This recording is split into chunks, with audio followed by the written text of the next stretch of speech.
અમે આજકાલ લગન લખવાડે લગન તો લગન में ઘણ है ये भी राक्षस लगे आ राजकुमार जी ने मैं पढ़ना पाना तो लगन मो लखवाना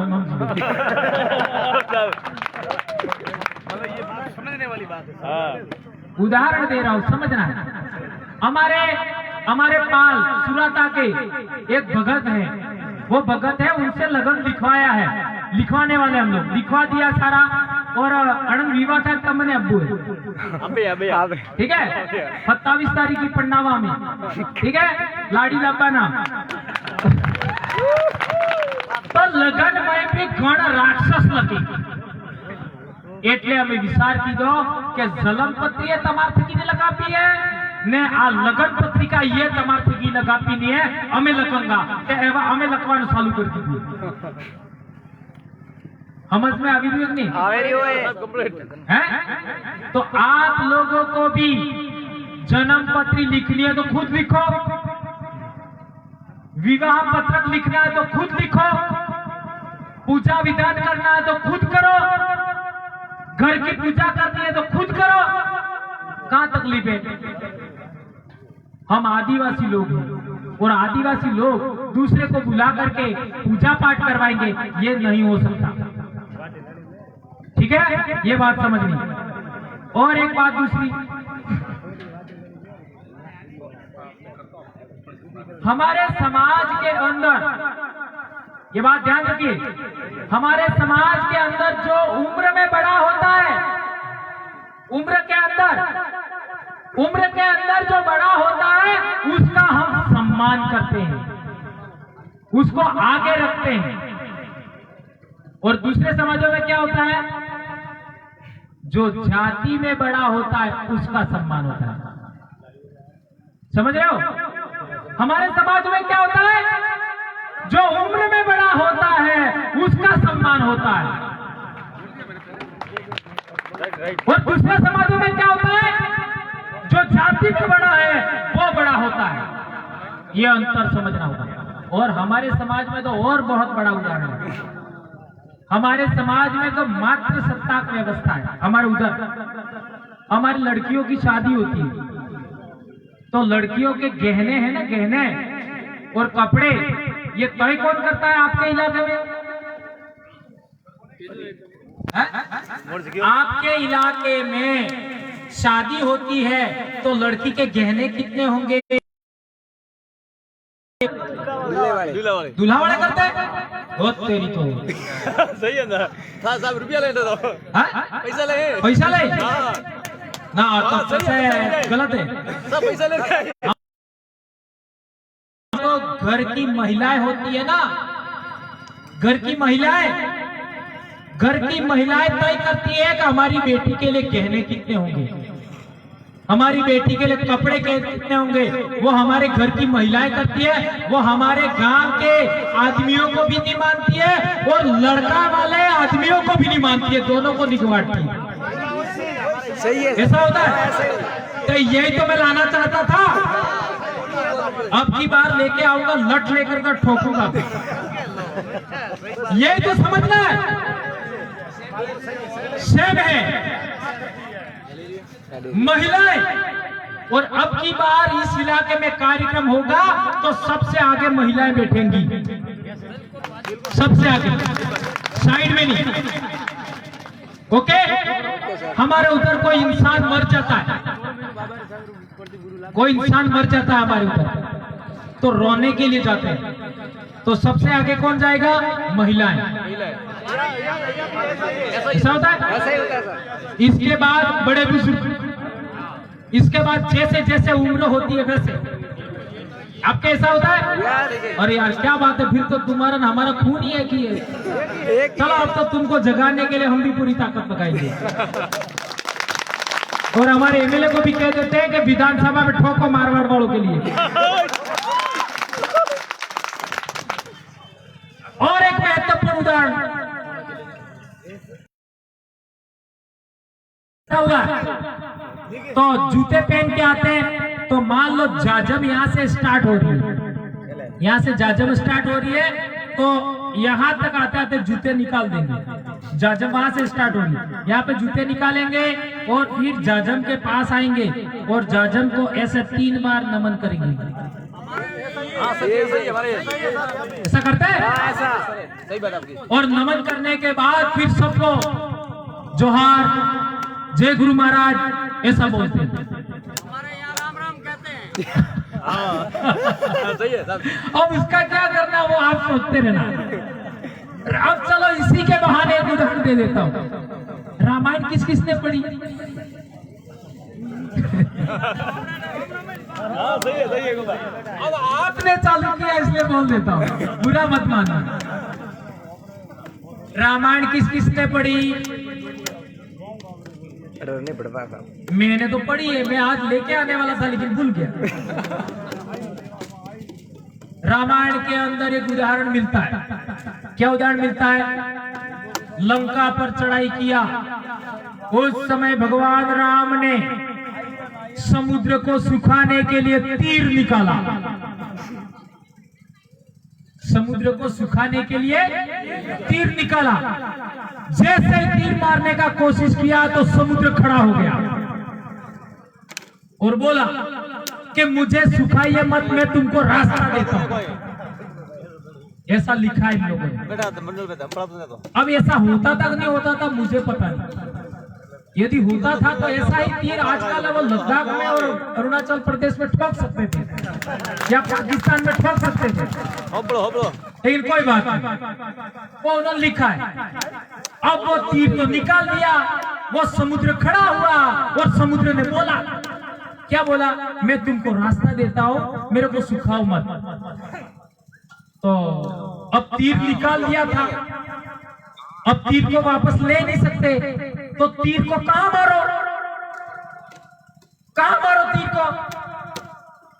तो रामायण के अंदर लिखा हुआ है कि वह उन्होंने आदेश दिया कि वो तीर है राजस्थान के रेगिस्तान में ठोको। बोलो कहा? वहां वैदिक धर्म को मानने वाले लोग नहीं है, वहां जंगली लोग रहते हैं, उनको खत्म करो, तो वहां ठोको। सब बार लाइए। तो वो तीर रेगिस्तान में ठोका तो ये जमीन है वो बंजर हो गई, रेगिस्तान हो गया, ऐसा लिखा है। इसलिए तुम उस तीर के मारे हुए हो, इसलिए बोल रहे हो। अब सोचिए, ये कहने की भाषा कुछ और है, समझने की भाषा कुछ और है। इससे यह प्रूव होता है कि जब भी रामायण लिखी गई तब राजस्थान का यह रेगिस्तान इलाका है, ये गुजरात का इलाका है, वो वैदिक धर्म को नहीं मानता था, वो आदिवासी परंपरा को मानने वाला इलाका था। ये बात इससे इस श्लोक से प्रमाणित है। ये लिखते हैं कुछ और है, अर्थ कुछ और होता है। ये मैं कहना नहीं चाहता था लेकिन तुमने कहलवाया। चलो इस बहाने जागरण हुआ। एक और बात, 8वीं की किताबें आजकल चल रही है। कौन कौन मार साहब है? एक आध मार साहब है क्या? ये मार साहब बैठे, मैं भी मास्टर हूं, ठीक है। 8वीं की किताब निकालना अपने बच्चे की, तीसरी किताब, उसमें 7वां पाठ है हास्याकरण की समाज। उसके अंदर लिखा है,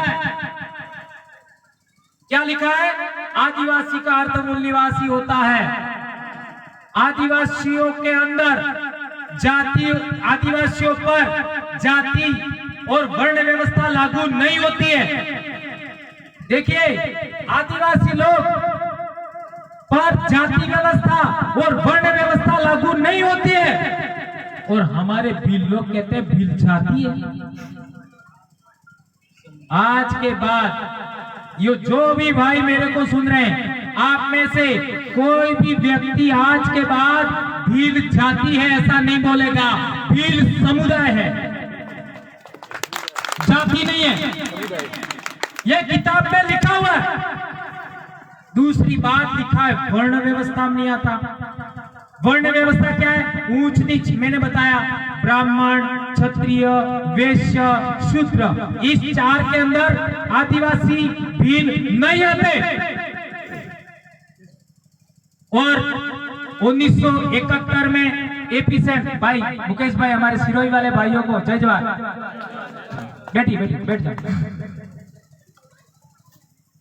एपी सेन का जजमेंट 1971 में आया। उसके अंदर लिखा हुआ है कि Mitakshara school of Hindu law से जो लोग शासित होते हैं, ये वर्ण व्यवस्था के संदर्भ में समझिए, जो लोग Mitakshara school of Hindu law के द्वारा शासित होते हैं वो वर्ण व्यवस्था में आते हैं, वो शूद्र हैं। और गौंड आदिवासी शूद्र नहीं है।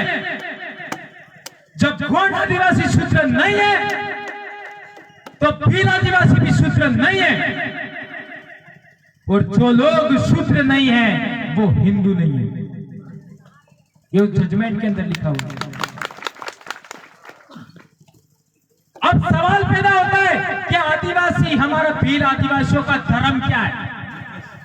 तो हम आदिवासी लोग धर्म पूर्वी संस्कृति का मानते हैं। जब धर्म पैदा ही नहीं हुआ, जब कोई अवतार पैदा ही नहीं हुआ, जब कोई ईश्वर पैदा ही नहीं हुआ, जब कोई देवी देवता पैदा ही नहीं हुआ, तब से हम लोग भील इस धरती पर रह रहे हैं। इसलिए हम लोग धर्म पूर्वी संस्कृति का मानते हैं। सभी धर्म बाद में आए। जब सभी धर्म बाद में आए तो हम सभी धर्मों के बाप हैं। हम किसी का बेटा नहीं बनेंगे, ये बात जाननी होगी। इसलिए मेरे भाइयों, आप लोग यदि अपने आप को भील वंश की संतान मानते हो, भील वंश का खून मानते हो, तो आप लोगों को महिला पुरुष दोनों में भेदभाव सबसे पहले रोकना होगा। क्या हाथ ऊंचा करके बताओ, क्या अपने परिवार में आज के बाद महिलाओं के साथ गैर बराबरी नहीं करोगे? बताओ, करोगे? ये बात याद रखनी है मेरे भाइयों।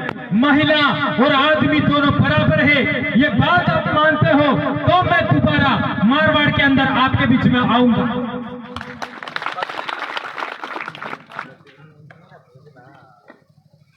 और दूसरी बात, आज के बाद आप अपनी विवाह पद्धति को, जो पुरखों के जमाने में चली आ रही विवाह पद्धति है, उसी विवाह पद्धति को मानेंगे। आप जो पूजा पद्धति, जो हजारों लाखों साल से हमारे पूर्वजों की प्रकृति पूजा या फिर हमारे देवथानक या फिर हमारा पुरखा संस्कृति की पूजा पद्धति है, उसको जिंदा रखोगे। ये बात भी आप लोग करोगे आज के बाद। और एक महत्वपूर्ण बात, मैंने हमारे इलाके में राजपूत भाई है, राजपूत भाई ऐसा बोल दिया, आपको बुरा तो नहीं लग गया? क्योंकि आप लोग उनसे ज्यादा पीड़ित हो, बिल्कुल पीड़ित हो, इसलिए थोड़ा तकलीफ हो सकती है।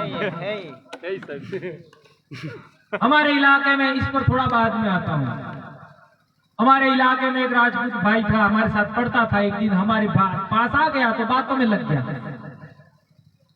तो उसको मैंने सवाल किया कि हमारे समाज के अंदर न्याय व्यवस्था है कि हमारे एक गांव से दूसरे गांव के बीच में झगड़ा होता है, सभी लोग बैठते हैं और बैठ करके न्याय करते हैं और झगड़ा समाप्त। एक परिवार से दूसरे परिवार के बीच में झगड़ा होता है, सारे गांव के लोग बैठते हैं, न्याय व्यवस्था का पालन करते हैं, निपटारा करते हैं, न्याय करते हैं और झगड़ा समाप्त। दो भाइयों के अंदर झगड़ा हो गया, सारे गांव के लोग इकट्ठा करते हैं, वो बैठते हैं, न्याय करते हैं और भांजगड़ा करते हैं और मामला खत्म। ऐसा आपके होता है? होता है कि नहीं होता है? होता है। हमारे तो पालों में होता था।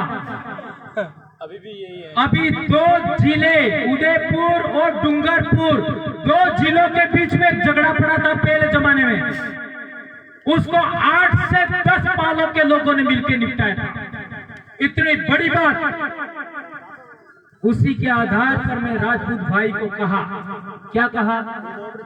ये न्याय व्यवस्था आपके समाज में जिंदा होती ये न्याय व्यवस्था राजपूत समाज में जिंदा होती तो एक रजवाड़ा और दूसरे रजवाड़े आपस में नहीं लड़ते।